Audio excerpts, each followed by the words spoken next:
So a couple weeks ago, we replaced the exterior door to the porch off of the master bedroom hallway.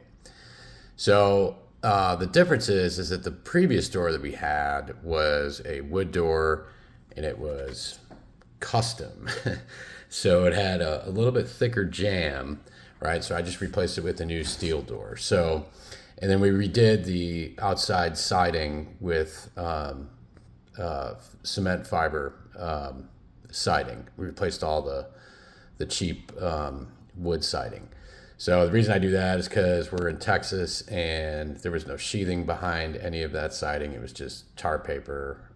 So I put in some radiant OSB and put in the cement fiberboard and make sure it was all concrete caulked in and painted. So anyway, long story short, the jamb became a little bit thicker.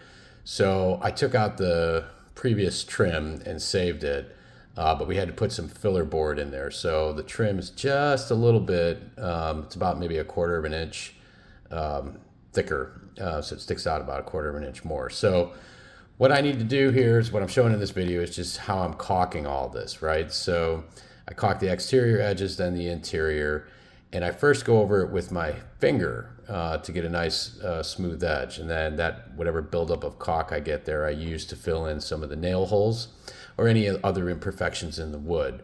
Then when I'm done with that, I use a wet sponge, all right? So I take a wet sponge, get it damp, and then smooth it all out to where it creates a nice, clean, smooth finish. So, and I get all the baseboards and then the stop plates down at the bottom. And just make sure we get a nice, good, tight seal. And then what we'll do is, after it's all wet sponged, and all the holes have been filled in with either putty after, because caulk tends to expand and contract easier. So we'll probably come back and putty it in, and then we'll be ready for painting.